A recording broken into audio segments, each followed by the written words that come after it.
I'm actually Rhianne. I'm a Vancouver, Canada-based belly dance instructor and performer, and I'm also a Stott Pilates instructor. So I've been asked by a few people to go over some of my strength and conditioning exercises that I do for my students and in my workshops. And so today we're going to be doing some calf raises. And so this is really important because as dancers, we have to have a very good, strong sense of balance. And we also need to make sure that that balance comes from the most important part of our body, which is our feet. If we don't have strong feet, or if our ankles are not in alignment, we're not going to be solid on our feet and we're not going to be able to have that sense of stability. So we're going to just do some exercises for this. And so I'm going to just first demonstrate what it should look like when you come into full releve. So releve is the position when you're raising your heels off of the floor. There's a few different positions here, so you can go into what's called a full releve, or you can go into what's called a demi, and the demi is just a slight lift of those heels. If you're coming into a full releve and your feet are turning out or kind of cycling in, you do not have good strength for your feet, and it's actually quite dangerous for you to be on full releve. So you've got to work that strength. So that strength is going to come from your toes, it's going to come from your arches, and it's going to come from your lateral and your medial muscles in your feet. So these exercises are really quite good. If you need to hold on to something, it's good to hold on to a wall or a table so that you can really focus on spreading those toes and feeling that nice sense of balance across the whole ball of your foot. So I want you to really thinking about each toe is individually pressing into that floor. And so I really want you to think about that suction cup feeling, pulling that energy from that floor, giving your foot some stability and a really solid surface. So we're going to start with our feet underneath our hip bones. Okay, don't have them too far open, don't have them too close, just make sure that they're in line with those hips. Okay, and then I want you to think about just suction cupping each of those toes. All 10 toes are nice and splayed on the floor, and really ground down, especially to the big toe mound and that pinky toe mound, okay? With your body, I want you to make sure that your legs are straight. So when we're coming up, we're not coming into any kind of a bend, okay? So when I'm talking about a straight leg, I don't want you to hyperextend your legs back so that they're locked. I want you to think about your knees actually lifting up your quadriceps so that your quadriceps are activated, and they're gonna help with that balance, okay? Coming into the pelvis, we're going to be in what's called a neutral spine. So we have a very slight lift with the tailbone and a slight drop with that pubic bone. This is a very good position for your body for shock absorption. It's how we stand in every day. It's a very functional position. But when we're lifting up, when we're coming into that releve, I want you to think about that line going straight down through your midline. It's like you're lifting from the top of that head.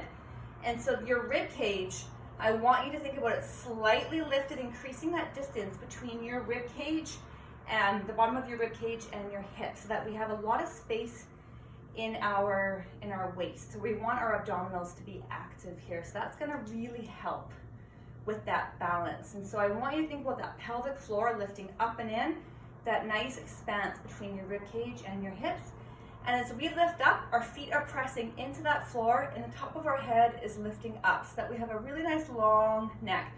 And our shoulder blades are just gonna slide down our back to really help keep everything nice and controlled. If you're doing this and you are finding that you're rolling your ankles, please just work in a demi position, a couple, like half an inch or so, just until you can build that strength.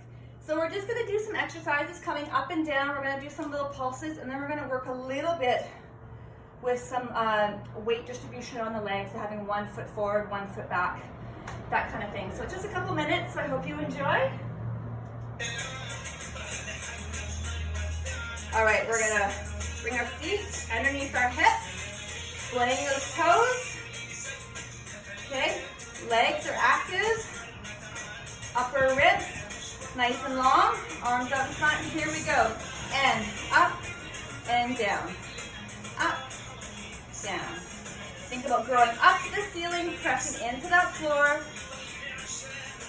up, down, up, and down, up, and down. Arms up, 5, 6, and 10, poke, up, down, up, legs are knitting together in the front. We're activating our abdominals. And up, down, arms in front. And 5, 6, 5, 6, 7. We're gonna hold it here. Okay, think about growing into that ceiling, pressing into that floor. Arms are gonna open. And hold. And smile. Arms are gonna float up. 5, 6, right foot forward.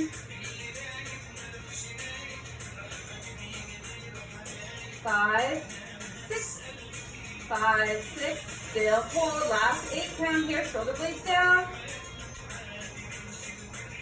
And 5, 6, 5, 6, left foot forward, arms out.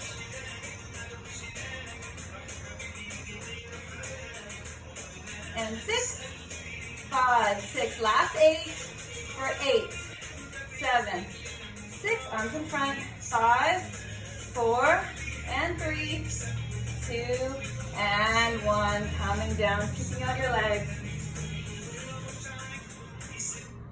Thank you so much. So it's recommended for you to do that at least a couple times a week at minimum. If you can do that every day, it only takes about 2 minutes.